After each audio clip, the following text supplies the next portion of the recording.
A great show for you today. I'm really excited about this one. I've got a lifelong friend here, Derek Wolfe. We've been friends for about 26 years, had lots of ups and downs. And, Derek knows as well as anybody does that Joe Gates is overthinking out loud. I can hear it all the time. I can see it in my mind. When you say this word, I know you are, I know you are. When you say this word, I know you are, I know you are. You're really one of a kind in regard to friends in my life today. I say that because it's just like maybe you and one or two other people that were friends with me when I was at my lowest and are still friends with me now at what I would consider probably the best my life has ever been. Not only that for my side of things, it's kind of the same story for you as well, man. I mean, when I was at my worst, like it was like us and the crew. May not have ever gotten sober had I not met you and your gang of friends that took me to the limit. I don't want to be like them. Yeah. I mean, there were times I literally thought to myself, if I keep hanging out with them, I'm going to die. Literally. I remember coming home one morning after doing large amounts of cocaine and sitting in my recliner thinking that my heart was going to explode out of my chest and that I probably wasn't going to wake up if I fell asleep. So that's the kind of life Derek and I had. And both of us sitting here, man, it to me is a miracle. It's a story of redemption in the biggest way possible. Had you told me 25 years ago when we were in some really shady places, man, that we'd be sitting here one day on my podcast talking about our lives, I would have laughed. Because I don't think I even thought I was going to live very long back in those days, man. So thank you for being here, dude. Man, appreciate you having me. And the feeling is mutual. Like, we've been through so much together and to still be friends. It's definitely a connection that I don't have with anybody else. That knows that lifestyle that we lived. And again, that I'm still friends with. I mean, some of those friends have moved on. I think when you're in that group of people that are all partying, that's what you have in common is the partying. And then when you move on beyond the partying, you split up from those friends too. And but we've stayed connected, and that's really special to me. And so yeah, man, I appreciate your friendship. Absolutely. And I wasn't really thinking about it in that aspect. It's like once you take the drugs and the alcohol away at some point, what else do you have in common with people? And once again, that makes it special. I want to ask you a little bit about yourself, man, just to kind of give the audience a little background here. I myself was raised in like small town meth lab, Indiana world. You were raised quite differently, and we both were raised in pretty good homes and had both our parents growing up and all of those things. There was really no reason we needed to go down the road that we went down because no one taught us that in our household. But where did you grow up? Well, I grew up in Brentwood. Definitely came from a privileged family. I didn't want for anything. I had two very great, loving parents, supportive, provided me with everything that I needed. So it wasn't like I came from some type of troubled situation that turned me to drinking and drugging. I just really liked how it made me feel, and I just liked partying, and so and then I came from a privileged family, so I had money. I was able to do that. I when I met you guys, as far as you and the fellas, it was different for me because like I had been hanging out with like gangsters, bro, like dudes really in the streets. And then I meet your group and I'm like, why are these guys so gangster? Like, why are they just as crazy and gangster as like the real crazy gangster dudes that I know? Like, it was just, and you know, you were driving it was the Acura, right? Oh yeah, I had those 18-inch Nietzsche wheels on it, man. 18-inch Nietzsche's, big at the time. Big at the time, and you guys had a lot of money and a lot of drugs, and I loved that. And we dipped off really deep, you know, in the ecstasy world, man. And we had a connection that, I mean, I talked about this on a podcast I just did in Miami, you know, where like I was able to get these pills from this guy, you know, I'm not dropping any names, and, you know, God rest his soul, but because he was getting them from a chemist in Atlanta, you know, at like pennies on the dollar, bro. It was an endless supply to death, really. But we did have a lot of fun, man. And so let me ask you, coming from Brentwood, moving to Murfreesboro to go to college, you know, doing the college thing, trying to do the right thing. Where did it start taking a turn for you to where like it was getting out of control? And maybe you didn't know it was out of control at that point, but looking back on it now as an adult, you're like, yeah, it was getting out of control, like right about here. Oh man, that's tough. You know, when you're in college, all that stuff just seems like it's normal, and you're partying with all the same people, and so everybody around you is kind of doing the same thing. So you feel like it's normal. So I didn't really feel like things were out of control until I actually, you helped me get sober one time, and then I relapsed. Yeah. And I don't remember that. After that relapse, well, you've helped me get sober twice. I remember the last time. Yes. And that last stint, when you get sober, and then relapse, it's like you're trying to make up for lost time. Yeah. Because now you know how to party. Yeah. And you know how to get to that next level. Yeah. And so it all just really ballooned at that point. And then it was, and I was dating a woman at the time that really enjoyed the same lifestyle as I did. Yeah. So it really exacerbated that abuse. And so I think that was right before, I guess I was around 26 at that time, and those were probably some of the worst times of my life as far as drug use. Yeah. I mean, bro, it's like we did everything to excess. Yes. There was no moderation. Well, I liked to get the best buzz I could get. Yeah. So, and that's what we're chasing. But I was chasing that buzz, but then I would hit that buzz, and then I'd go over the hill. I got to have more. I got to have, yes. And then I can't tell you how many times that I would see somebody walking around, and they'd be like, "Hey man, we had a great time last night. That was fun." And I'm like, "Where did I see you?" Like, dude, we were hanging out at the bar. What are you talking about? I'm like, dude, I don't remember. No. Dude, I mean, years after I got sober, let's call it 2-3 years after I got sober, I still would like go out with people or go out on dates or go, maybe I'm going to a lounge with a girl or something like that, and I'm sober, and I'd be in a spot in Nashville and people would come up to me and ask me if I had any ecstasy. And I had no idea who these people were. Yeah, that's I was wild. so well known for that, but I was so fried at the time that I was living that life. Like, I mean, I had to tell a couple people like, "Hey man, like get away." Like, no, I don't. And like, they think I'm lying or BSing them.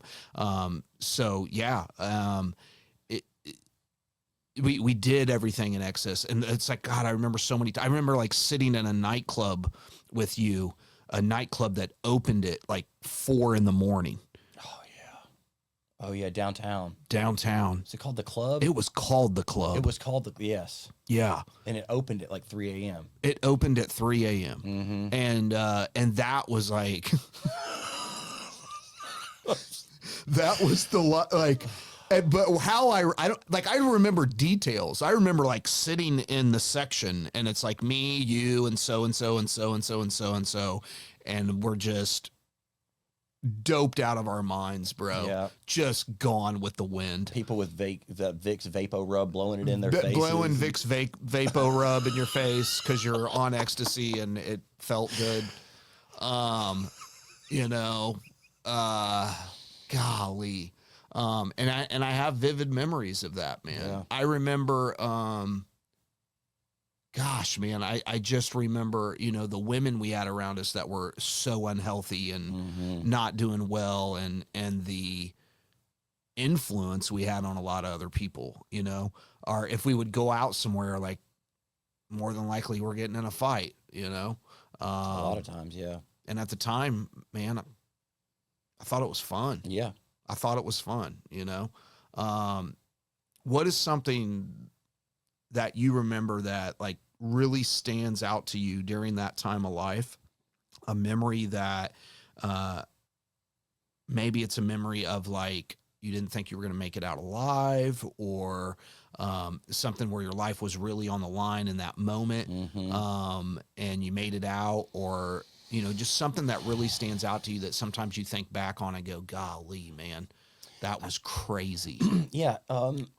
You know, alcohol and drugs were not my only problem. The other problem was I thought I was, like you said earlier, thought I was a gangster. And so I hung out with other gangsters. And I remember this one time we were downtown at the McDonald's on Broadway when everybody used to drive around downtown. It was flossing season, and Flossing season. and we were parked in the McDonald's parking lot, and my buddy thought he was more gangster than me. You know, he had this big Armada. It had 22s on it at the time. I mean, we looked hard, and at least we thought we did. And this other Cadillac car rolled through the parking lot, and they were staring us down. So unbeknownst to me, my buddy behind me pulls a gun out and shows them the gun to intimidate them. If you're gonna Well, show hell, it. they slammed their brakes, man, and jumped out that car, ran over to us.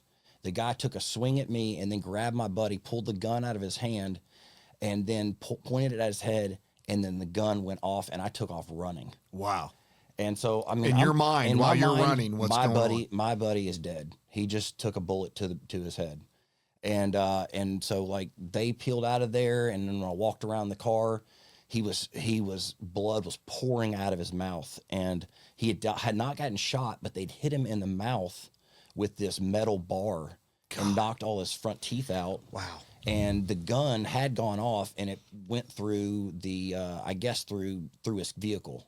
He had a bullet hole in the dash of his car. So I don't know how that bullet didn't take my friend's life. But that was definitely an eye opener for me that like, hey, I'm not gangster, and there's other people out there that are way harder than me. Yeah. And I need to straighten up because, you know, fuck, I'm going to get killed. Yeah. And so I hung out with that guy one more time. It was like a few weeks later, and we were hanging out at his house, and same situation, a car rolled by staring him down in this apartment complex, and he goes in and gets this rifle out. A rifle. Where is that guy now? And he did the same thing, and I'm just looking at him like his freaking mouth was barely healed up, and I'm just like, okay, that was the last time I hung out with that guy. The guy's pulling out too many guns. Too many guns, and he was from Brentwood. And came from a good, you know, like there was no reason to be behaving like this. Funny. It was just all ego. Malibu's most wanted. Yeah, it's all, Malibu's most wanted. Yeah, we've come from the street to Brentwood. Yeah, Brentwood. Brentwood. I remember one time, man, you know, and just to say to the audience, like a lot of these stories are going to sound really crazy to people. But this was our life at one point, man. I mean, this is what it was. And God is a redeemer, and man, he gave us a second chance at life. I remember one time, bro, you kind of saved my life one night. I don't know if you remember this or not. I probably don't. Okay. Well, you're gonna now. We were at this house party, and it was some pretty, you know, when cocaine's in the picture, man, shady characters come around. And we were at this house party at this guy's house, and there was some shady people there, but then this one guy shows up, and he was a pretty gangster guy. I mean, he was, you know, and I remember he laid out a mound of cocaine on the kitchen table. I mean, a mound. Like it was a mound, like a sand dune of cocaine. Okay. Sounds like the right amount. Yeah. Appalachia. It was the Appalachian Mountains of coca. And I was not really like a big coke guy. But when I did it, you know, people knew I was on it. And so, you know, we're doing cocaine. You are a veteran cocaine user at this point, a vet in the game. And I'm being me, but on cocaine. Okay. Trent, can you imagine that? I don't know if you can or not. But you probably don't want to. But the dude is like getting like annoyed by me, right? Do you remember this? Oh, yeah. Do you remember this? Yes. And he was, you know, somebody that would probably handle business. You wouldn't stop talking, dude. Right. And then I'm just like, wait, what? Like when you came to me and said, hey man, dude, you got to calm down. Dude's like getting annoyed. You're talking too much. And I really, literally, clearly remember saying to you, Derek, I'm on cocaine. If you don't want me to talk, give me some painkillers or some weed. This is what you do. This is exactly what it's designed for. Talking and energy and twitching and random movements and a lot of talking. Yeah, grinding your jaw And talking, grinding your teeth down till they're flat, till it's sand in your mouth. And I remember like, you know, you were like, no, you know, you were like, you don't get it. Like, you got to chill, bro. Like this, you know, you were just trying to tell me like, hey man, like these dudes are not the dudes to mess with, blah, blah, blah, blah, blah. But I was more on the end of like, well, I'm not going to stop talking. I'm not going to be quiet. If you wanted me to be quiet, you know, he shouldn't have broke out, you know, the sand dude Appalachian Mountains on the kitchen table, you know. But then it got to the point where you came up to me and was like, bro, we got to go. Yeah, we had to. Because if you remember, one of the guys that lived at that house left to go sleep at his girlfriend's because you were talking so much. Really? He couldn't get to sleep. He was sleeping in the next room. We were in the living room. Yeah. Once again, it makes zero sense. You know, let me throw a Coke party and I'm going to go try to get some sleep. And this guy's getting on my nerves from talking. That's just dumb. They should have just let me talk. So yeah, that was a situation, man, you got me out of. Like, I remember you making me leave, like you getting me in the car and us leaving. You know, I remember just like, golly, being in the back of people's cars and stealing their dope, you know, all kinds of stuff, man. But I want to move on, and if I think of something, I'll bring it up. I do want to let the world know that you partied so hard, and the group partied so hard, that USA Today, yes, USA Today it was like a 2 or 3 page spread on. Tell me about that. Well, okay. So USA Today, I was in Panama City with my camera, and a guy came up to me and was like, "Hey, we're doing a bit on spring break. Can you answer a few questions?" You know, and he asked me questions about like, you know, what am I shooting on my video camera and different things like that. And so they published that article, and it had a lot of me in it. And so Nick Barris from News Channel 5 called me and said, "Hey man, I read this article and I want to see those videos that you've been shooting," because we'd been going on spring break at that point for probably 5 years, you know, and then videotaping every single spring break. And so I told the guys, like, man, you're not going to want to see anything on these videos. This is us partying and being in the club. I had some footage in the club, being in the car and Panama, and he was like, well, I'll take a look. Well, he called me a couple days later. He's like, hey man, this stuff is incredible. We're going to do a 5-night sweeps episode for this. And we want to come and interview you guys, and you guys are going to be rock stars. And so it was like, oh, okay, cool. So my roommate and I were like, let's set this up. So Nick Barris brought his news crew out, and they were going to meet us one afternoon at our apartment. Giving no thought to like your parents seeing this. Nothing. No. It's totally selfish. God. And so my roommate and I, we actually skipped our last class so we could go home and take shots of vodka before they got there, so we could do the interview drunk. Oh my gosh. So they got, and they didn't even care. They didn't even care that we were drunk. I remember that. And so we did the interview, and I remember Nick like saying like, look, we're gonna block out your face. No one's gonna know who you guys are. You're gonna be rock stars, blah, blah, blah, blah, blah.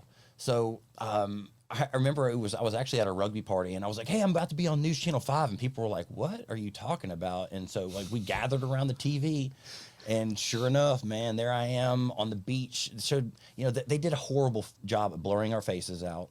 You could see my tattoo. I mean, of course it was us. And it wasn't, we weren't rock stars. They were saying like, look how bad our kids are these days. Look just totally shined you in a horrible and there was like, I remember like there was this one scene where a buddy of mine had a box of Altoids, and he dropped this box of Altoids. This is just in the apartment. Mints. And the voiceover on the clip was, and ecstasy. Now, truth be known, we did have that much ecstasy in there in the room. But that was the Altoids. That was not the video. That was the Altoids. So they really I won't say they distorted the view. I mean, I think they did actually, looking back on, at the time I was a little bit pissed because it was like, that was not what he told us he was going to do. But I mean, they really just showed the videos of what we were doing. And I mean, like it was, was that an eye opener for you at the time? I thought it was the coolest thing ever. Yeah. I thought I was so cool. And wow. And I didn't feel bad about that at all, or think like, oh man, what is this going to do to my family? And I remember my parents, like, they just refused to accept that it was real, and because they watched a different news channel, so they didn't actually see it, but people were telling them about it, like calling them, like, and hey. they're like, my parents, God a bless little them, oblivious. They were naive, and they wanted to be naive. Yeah, I think a lot of parents are like that. I think it's maybe a natural first reaction. Yeah. Unless you're me or you's kids, and they ain't getting away with nothing. Ain't no naiveness going on. Well, but and that brings me, man, to I wanted to touch on that because it was kind of a silly, crazy, hilarious story. I'm going to tell this part from my perspective. Okay. I'm in Los Angeles. I'm living in Los Angeles. Or I'll start the story and you can pick up on it. That's how well we know each other. I'm in Los Angeles. I've been sober for, I don't know, 4 years, 5 years, maybe. I have no idea. Somewhere around there. It's in the morning. It's early in the morning, I think. When you made this phone call to me, Derek, was it early? Yeah. You hadn't been to bed that night, kind of early. Mm-hmm. Yeah. I was up sipping a coffee. This model lived above me. And good old days of LA. And you called and I answered, and you had kind of came to a breaking point in your alcohol and drug use. Yeah, I think when people who aren't alcoholics meet somebody who is sober, their question is, "Oh man, what was the final straw?" And I, because everybody's got to hit their rock bottom, and so what my rock bottom was, I was in Atlanta, and I was just hanging out down there. I was actually down there for some rugby stuff, but I wasn't playing because I was injured. And so all my rugby buddies, they were in for the night because they had a game the next day, but I was still ready to go. And so I met up with some people at this hotel, and they told me about a party, and so I drove to this place in Atlanta. And while I was there partying, man, somebody took my keys and stole my car. And so I was at this place in Atlanta in a very bad part of town, with no vehicle, no way to get back to Nashville. And I had already called the police, but the police didn't want to, or they couldn't, I guess, say the car was stolen because I knew the person's name who took my car. Then it's not stolen. And so I then everything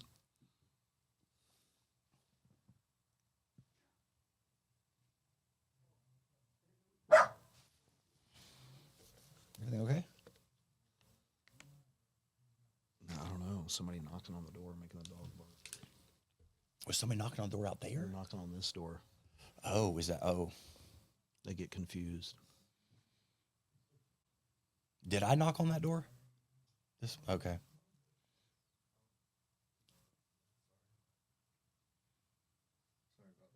It's all No good. worries. We'll just I just stopped him. You'll be able to edit it, right? Pick up where. So it was in this really rough part of Atlanta, and I gave my keys to somebody to run to the store, and that person never came back. And With your car? with my car, Nice. which is more complicated than that because I was working for my family's business. It was actually a company car. So that meant that I had to call my parents and tell them that I lost a car. Yeah. And so that was the low point in my life when I realized that, hey, this is, I've had enough. And I called you. At what point in all of that did you call me? Or the thought enter your mind, let me call Joe? If you remember. I was terrified. I remember just being terrified of what is my life becoming. Yeah. Do you remember where you were at exactly when you called me? Sitting on the curb in the parking lot of that hotel. Golly. Wow. Yeah, thinking like, how am I going to get back to Nashville? Dang. And yeah, so I remember something. I remember something you said to me, and it was so simple. You said, "Derek, you cannot drink." And I've never forgotten that short phrase, and that like that Just that simple phrase. simple phrase just stuck with me. Yeah. Like, you cannot drink. Yeah. Because I knew that there was a better life for you, because I had already begun living that better life.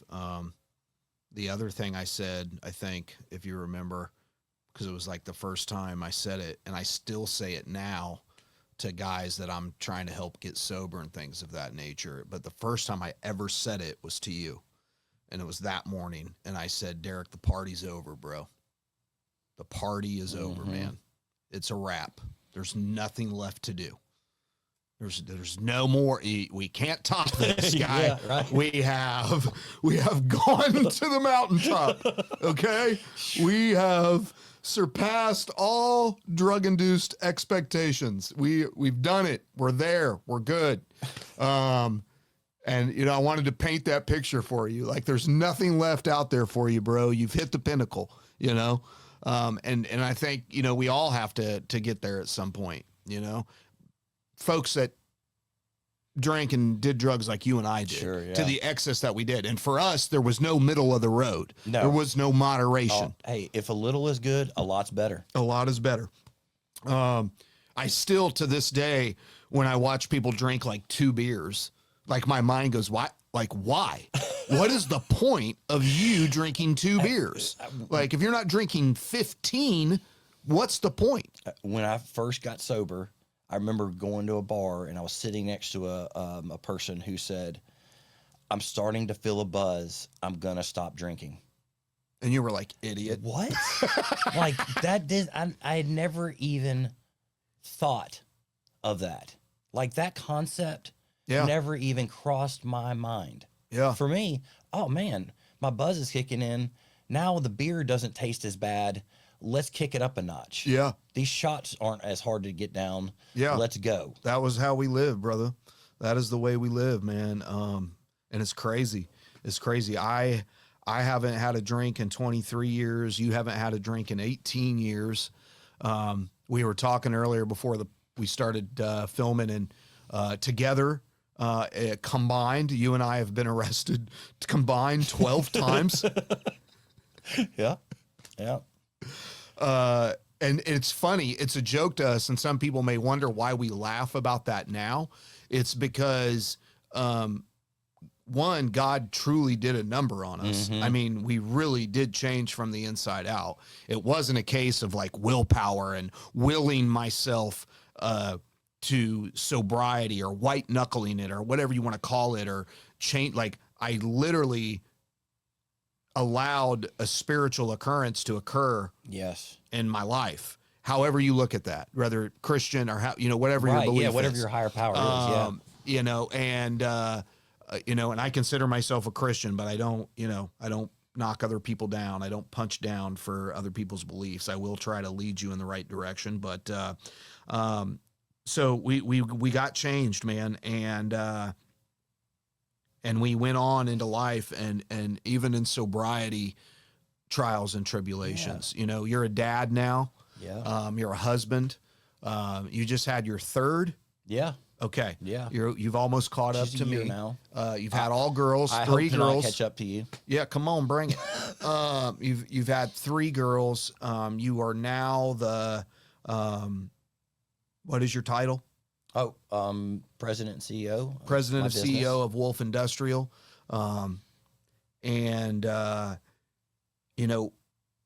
Been through a lot, man. You've been through a lot. I want to ask a question. One, is there, let me look here real quick. I had them all pulled up. Who is like one person in your life that you've considered like a mentor or somebody that you really look up to, that you've been able to lean on for guidance, direction? Maybe it's 2 people, maybe it's 3, maybe it's I think YouTube that's- Yeah, videos. I think that's a lot of different people, your friends. I mean, when I got into the program, I had different sponsors that were brutally honest with me, and that's really what I needed to hear at the time.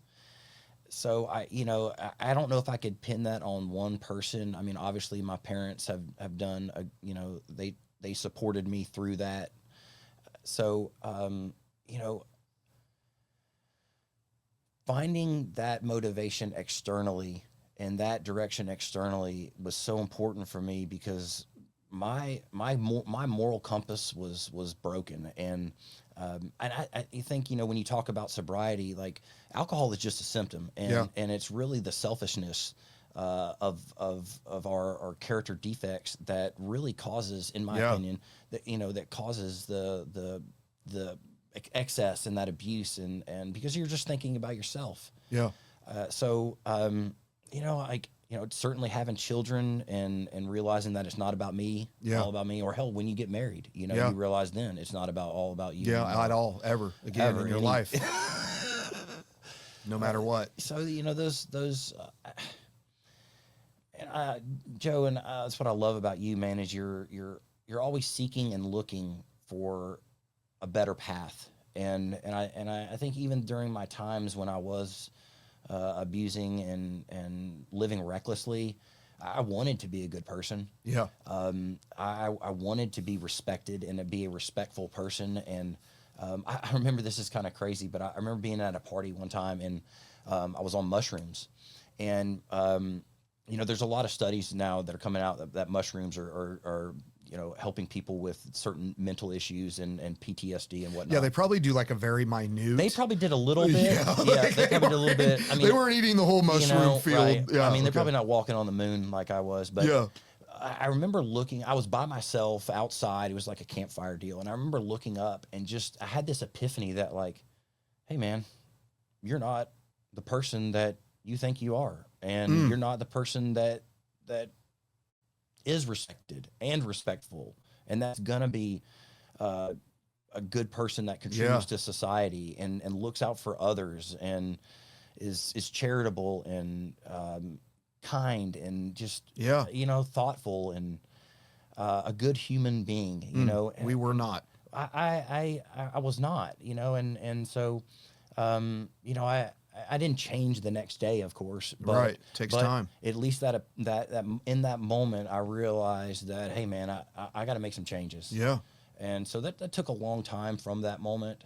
And it really took me getting sober to make those changes. And I remember even when I got sober, I got arrested 3 years after I got sober because an old DUI popped up. I don't remember that. Yeah, because my parents knew this guy who knew a judge, and they swept this DUI underneath the table. And so 3 years later, some new judge or somebody came in and started looking at old paperwork, and they pulled out my DUI. And so I'm like driving down the street, I get pulled over, and the guy's like, hey man, you have a warrant out for your arrest. And I'm like, what? And I've been sober for 3 years. Wow. You know, so it's like, just when you get sober, your life don't stop. Life does not stop, man. Yeah, life is in session. And the mess that you made before, you still may have to clean that stuff up. Yeah. Yeah, absolutely, man. And while you're talking, I'm thinking like, how much growth have we had in sobriety? Like, I'm not the same guy that, you know, I lived in LA for 7 years and was sober that entire time, but I wasn't necessarily living, you know, a good, wholesome life, like I would call it now. Yeah. You as well. You came out to visit me in LA. Like, yeah, I mean,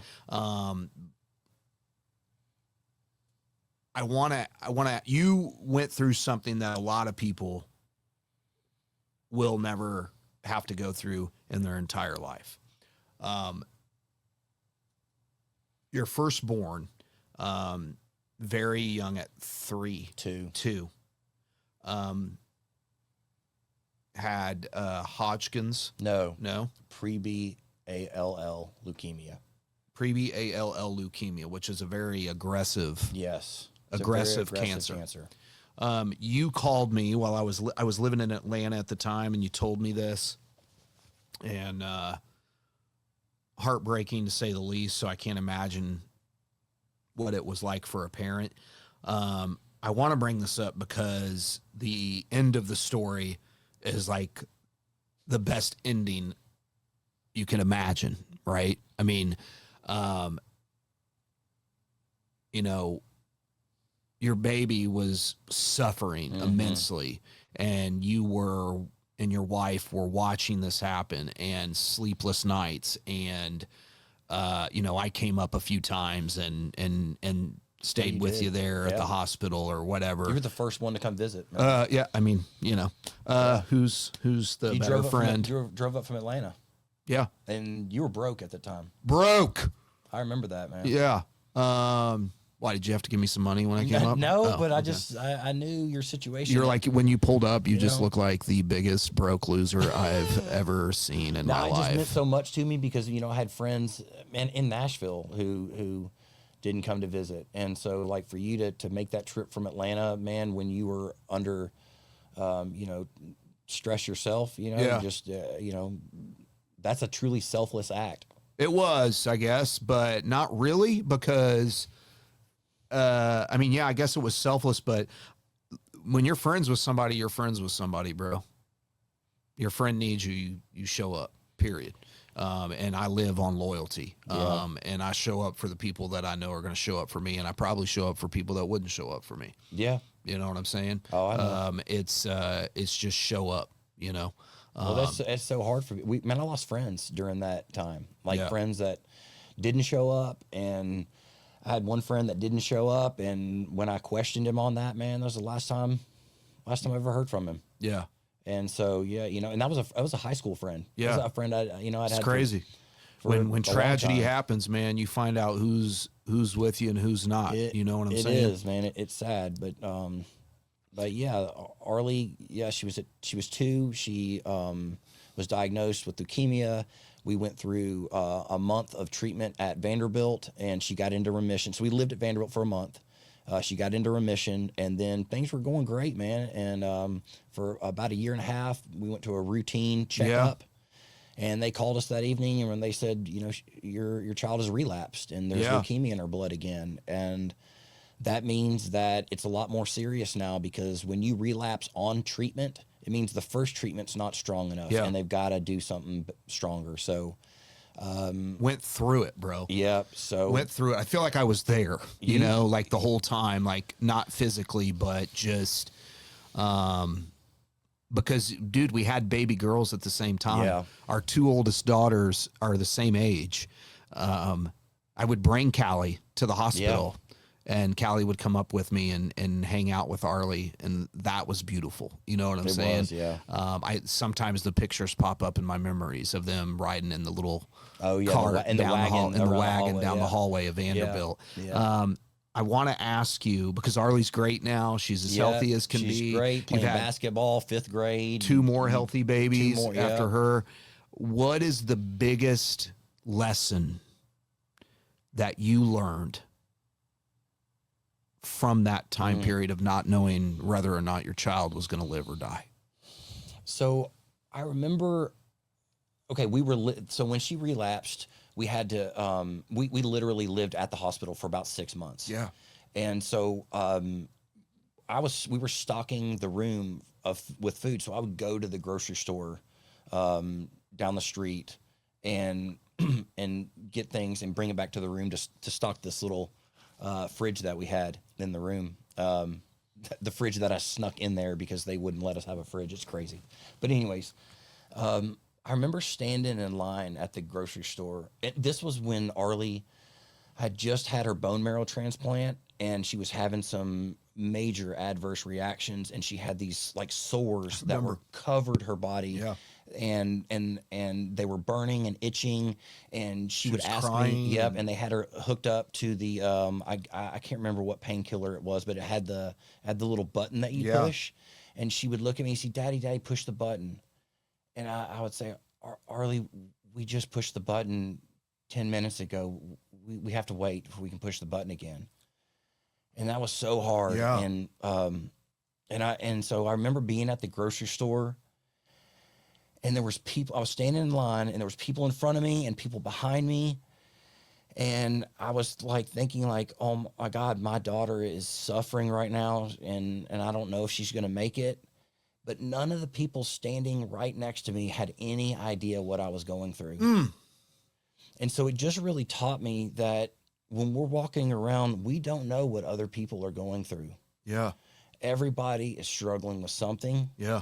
And we need to walk through life with grace, giving people grace. You know, if somebody cuts you off in traffic, you know, who knows what they're going through? You know, maybe their daughter is in the hospital right now, and they're just trying to, you know, get to the hospital, or, I mean, you just never know. So that moment just taught me just to give people grace and understand that other people have problems too, and everybody's going through something.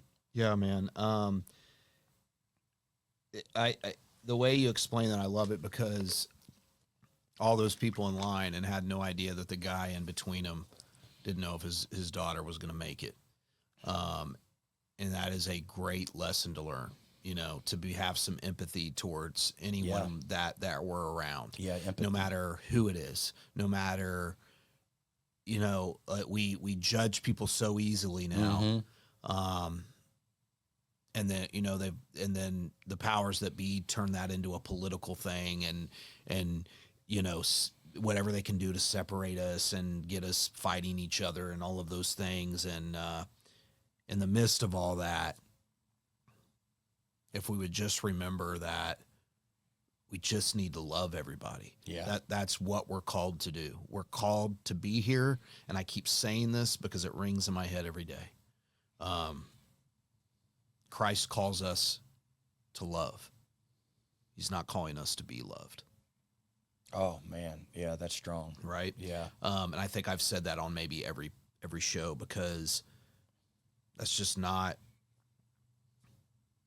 we're going to get the love back. Right. Yeah. But yeah, we're you just get here to back, love yes. people, man. We're not Yes. here to talk down to people and talk horrible to people. And it doesn't mean that we can't try to lead somebody in the right direction. It doesn't mean that I have to accept that little Johnny's smoking crack every day and I just need to accept that and that's him and blah, blah, blah. You know, I need to try to help him. And out of that help, that is love or whatever it is. We're just called to love and be helpful to people. And you're right. You never know what somebody's going through, man. And most people are going through something. Yes. And whatever it is they're going through is a big deal to them. Absolutely. And I use the analogy like, you know, somebody that has one kid, a couple that has one kid, that one baby, that one child is a big deal to them. It's stressful. They have problems. They get stressed out. The mother's stressed out. All of it seems stressful when that child is 1, 2, and 3 years old. And then you've got people, you know, you and I, we've got 3 or more kids, and how easily we could go, you don't know what stress is. Yeah. You know, I got 4 of those things, you know, and we forget, although your experience of your firstborn was a lot different than most people, we forget like what it felt like when we had our first baby. Sure, yeah. It was a little stressful. We didn't know blah, blah, blah, blah, blah. So I like to use that analogy because some things that may not be a big deal to you is a big deal to somebody else. I'm a guy with no filter a lot. I'll just say whatever. And sometimes I offend people. Sometimes people don't like my jokes. Sometimes people don't find my jokes funny, you know? And so, you know, I have to remember those things. I'm probably still not going to shut up, but And you shouldn't. I still have to remember, you know, some people, you know, feel differently. The last thing I want to ask, I love this question. This will be the last question. If our life story was a book, okay, because our lives do run synonymously, man. I love it, if that's the right word. If our life story were a book and we're officially out of the dark, what do you hope is the main theme or title of the next chapter we share? Man, if our life was a book, I don't know. When you said that, this may sound funny, but man, the little engine that could. Yeah. You know, because like, man, we had to get up over that mountain, and you know, we probably didn't think we could. I mean, I know I didn't. I didn't think I was know. going to live, bro. I didn't either. You know? I didn't want to. I didn't care. And like when I was trying to get sober, I was like, Yeah. oh my God, how am I going to do this? Yeah. So, you know, maybe a more adult, distorted version of I like the little engine of that the could. little engine. Unless that you're could. taking a dig on my height, then I don't like it. And if that was some kind of side swipe at my height, then whatever. But I love that, man. What's the next chapter for us, brother? The next chapter, man, I think is our main characters in our next chapter are our children. Yeah, We are no longer the main character.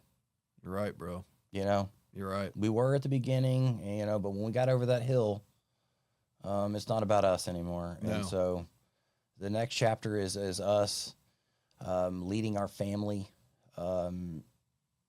and providing for them so that they can do better than what we did. Yeah, I wholeheartedly agree with that, man. And I think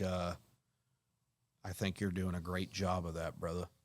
I think you are an amazing father, an amazing husband, probably a better husband than I am. I'm mediocre. I'm a mediocre husband. Like I'm pretty good. You know what I'm saying? Take care of my wife.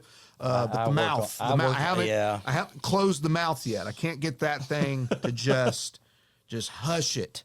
She says this, And I have not learned to say, I agree. You are, I agree. you are correct. Yeah, it's difficult, man. Yeah, but you know, you when that question was asked, people we look up to, man, I look up to you, bro. You went from a literal criminal and drug addict and alcoholic to a father of 3, a husband, and a business owner, and sober doing it. And it's what a feat. What an amazing feat, man. I appreciate that, man. Yeah, bro. Where can people find you on Instagram? Oh man, on Instagram, the karaoke dad. The karaoke dad. The karaoke dad. Yeah. Yeah. And so I like to post on there. You know, I'm trying to add value to people, tell them a little bit about my life. Yeah. You know, how I tick. I love watches. If you're into watches, yeah. Awesome, dude. Dude, I love you, bro. Love you too, man. I appreciate this. Yeah. This has been great. And I'm so happy to have you on the show, man. May have you back again down the road, but I hope everybody enjoyed this little ride that we took them on, and God bless you, man. God bless you too, brother. I appreciate you. I can hear it all.